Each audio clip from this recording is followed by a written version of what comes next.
Hey yo guys, if you haven't yet, make sure you guys follow me on all my socials. And if you have a big cock, don't forget to Hey Pop's biggest scammer. Let's watch this shit.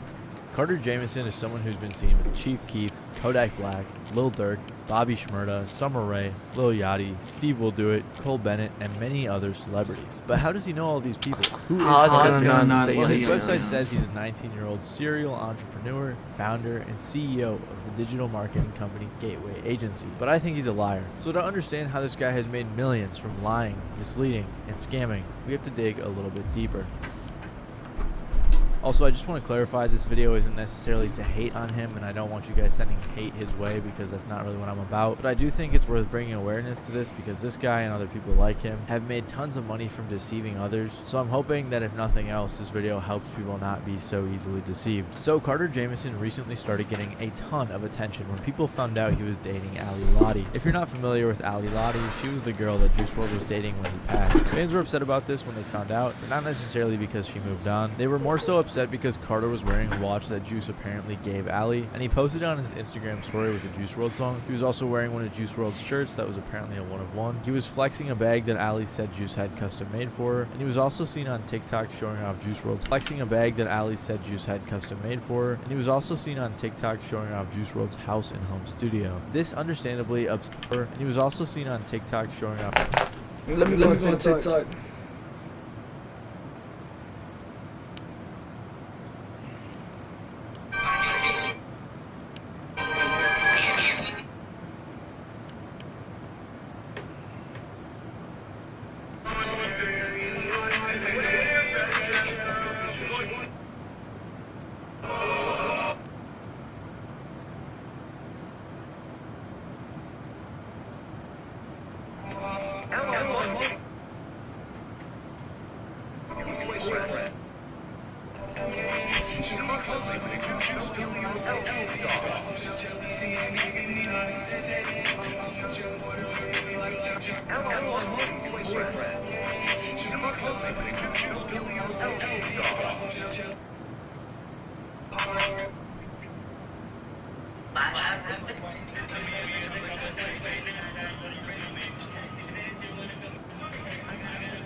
Bro, this guy's just fucking. This guy's just fucking.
Of Juice WRLD's house and home studio. This understandably upset many fans, and it led to many TikToks about it and a few YouTubers covering it. But personally, I'm pretty uninterested when it comes to YouTube drama like this, so I was pretty uninterested about the situation. That was until I saw a thread by @Zifa on Twitter. In the thread, he basically exposed Carter for being a scammer and running some really shady businesses. After I read that, I checked out his Instagram and I saw him hanging out with all of these rappers and well-known people, which really piqued my interest. I had a lot of questions. How does this kid know all these people? Who is he? Why does he have so many followers? Is he really even a scammer? Well, after I did a little bit of digging, I was able to find out the answers to all of those questions. So Carter Jamieson is another one of those social media gurus you see online, but instead of selling you a course, he's selling you popularity. You might notice he has decent engagement and relationships with well-known people. You check out his website and it looks very professional, and he even has multiple articles written about him by Forbes, USA Today, The Sun, and more. He's a self-proclaimed digital marketing guru who promises to scale your digital footprint to the largest of its potential. successful. And from what you see on his profile, it looks like he knows what he's doing. At a glance, he seems very successful, the type of guy you might want to learn from or work with. But that is where you're wrong. Everything that makes him look legitimate upon further inspection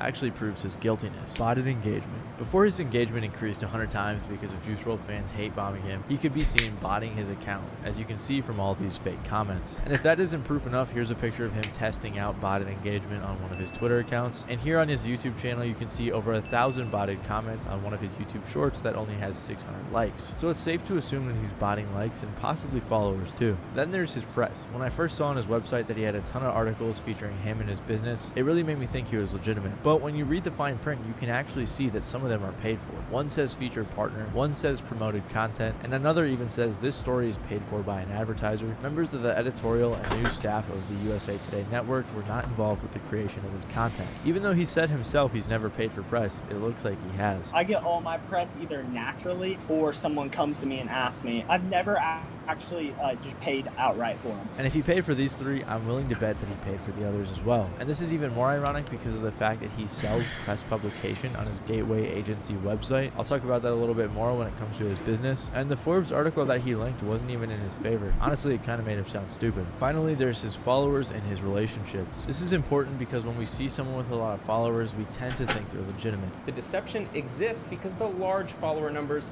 trick our brains into giving out credibility naturally from the social proof.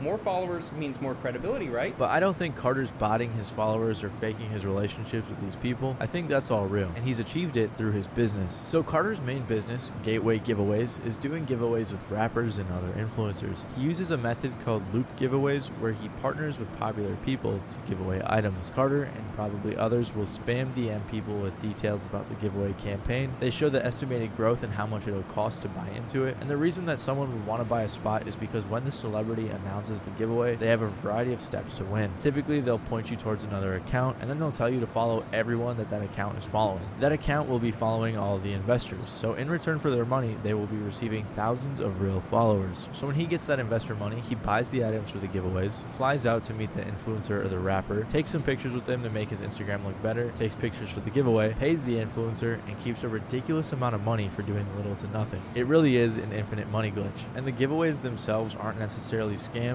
They're not against Instagram's terms of service or anything, and I think he actually does give away the items. He might not, I'm not sure. I have seen people say they haven't gotten their stuff. That might not be true, but we have seen him choose who he partners with using some ethically questionable reasons. It was Asian DeBrat, who was King Von's girlfriend, and whenever he first passed away, obviously she was blowing up.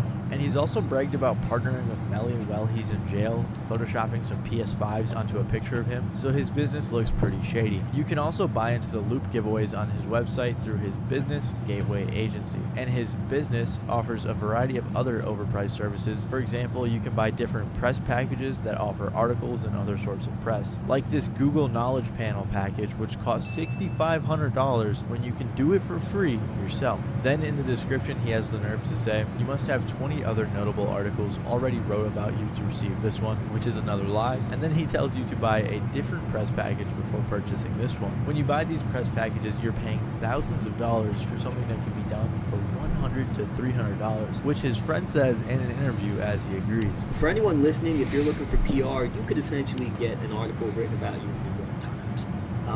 Now the salesman selling it to you, that article should be anywhere between $1 to like $300, but the salesman's gonna try and sell it to you for $1,000. Yeah. He sells ad management, verification, websites, billboard advertisements, and more. And I'm going to take a random shot in the dark here and assume that he does not deliver on all of these, and if he does, it isn't as advertised. Especially because apparently they only accept payments through Cash App, which is very sketchy. And I guess he also used to sell paid shoutouts on his Instagram and then just delete them right away after you paid for it, which probably didn't really make a difference because most of his Instagram followers are either inactive or fake. And if none of this convinced you that his business is shady, all of the Gateway Instagram accounts have botted engagement as well. For example, this one has 250,000 followers with under 1,000 likes on their recent post. Or this one with 150,000 followers has a couple thousand likes on each post, and then oops, 23 likes, forgot to bot that one. Even if this engagement isn't botted, it's done through the loop giveaways, and it goes to show that this so-called social media marketing guru is really just a liar and a fraud who creates an illusion to sell you his overpriced service. Especially since he's targeting a lot of rappers with his giveaways, he'll probably have a lot of wannabe artists following him, wanting to grow their fan base, so they end up purchasing his his garbage service as well. Like I said, I can't confidently say that everything this guy is doing is a scam, and I don't have evidence for every single thing I've accused him of. All I can really say is at the very least he's very misleading and he's a liar. But the reason that I believe he is scamming when it comes to the giveaways and the influencer marketing is because he's been caught scamming before. Before Carter brought his scams to the rap community, he was exposed for being one of the masterminds behind Lana Rhoades' CryptoSys NFT rug pull, where her,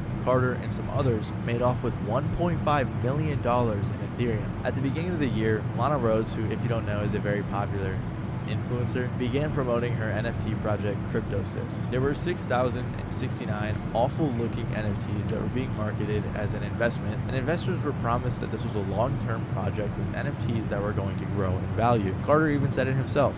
Unlike other pump and dump projects, we don't just plan on stopping after minting, so we actually have to be able to fund all that stuff. They were hyping it up so much to the point where multiple people even got tattoos of the NFT and they were reposting it. Personally, I can't imagine knowingly scamming people, watching them get tattoos of the NFT and reposting it. So they minted or released it on January 22nd, and the following day they pulled out all of the money, which was about $1.5 million worth of Ethereum. The money was drained out of this account one day post mint. $1.6 million was drained out of this mint for the NFTs one day after they sold the collection. The reason that they did this is because apparently Lana's feelings got hurt by the negativity in the community, but obviously this was just an excuse to take the money. Tons of people in the community talked about this rug pull, so it's a pretty well-known scam, and somehow Carter still has a career. And this wasn't the first time that Lana had worked with Carter. Hey guys, it's Lana. I've teamed up with Gateway Giveaways and we're giving away all these great prizes.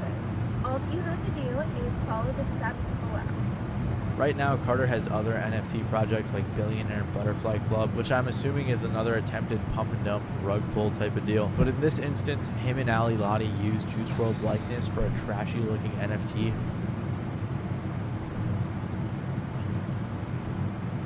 Hoping to bring them some attention. But he has one NFT project that is the worst of them all, and it's called Fraternity Apes Party. Yeah, guys, this is the Fraternity Apes Party. Guys, everybody in this is in the highest level frat of the real life. Fraternity Apes Party, or FAP for short, is an NFT project where the incentive isn't an investment, but it's that you could go to a cool party with tons of influencers and celebrities, and only holders of the NFT can get in. I doubt any of the people there owned one of these awful looking NFTs. They somehow even got the Nelk Boys to show up, but they probably paid them too, and then they acted like they were buds, which clearly wasn't the case. This is fucking my mansion for you. You guys realize that? You guys are fucking savages, man. Metacards, man, I really appreciate you guys. Like, dude, you guys are fucking savages, man. I've been watching you guys for like fucking 5 years now. Dude, for real, you guys are hilarious. They also paid YBN Namir to promote this, as if that's gonna help at all either. This is probably one of the worst NFT projects I've ever seen. Like, who thought that this was a good idea? And they even ruined Naruto. He doesn't even wear a mask, and they give him a Sharingan, which just doesn't make any sense. So I'm assuming that this is just another attempted pump and dump with a different marketing strategy. So is Carter Jamieson really a scammer? Well, since the thread that I mentioned earlier went live, Carter has privated or deleted some of his Twitters, and he had his frat ape friend Luke Lentz take down their podcast episode, making him seem especially guilty. And if he's willing to scam people out of $1.5 million, I'm gonna bet that that wasn't the first or last time he scammed someone. He's using rappers and other influencers' names to make him money and make him look good, just so he can funnel potential clients to his shady business. In reality, his business and identity online as a digital marketing professional is all a lie, fabricated by his fake press, fake engagement, and fake lifestyle. The rappers and the other people partnering with him, or more likely their management, should probably look a little bit more into who they're partnering with rather than just looking at the money they're going to receive, because then they end up associating with a bunch of scammers, which doesn't really make them look good. So, ding, ding, ding. Who can it be?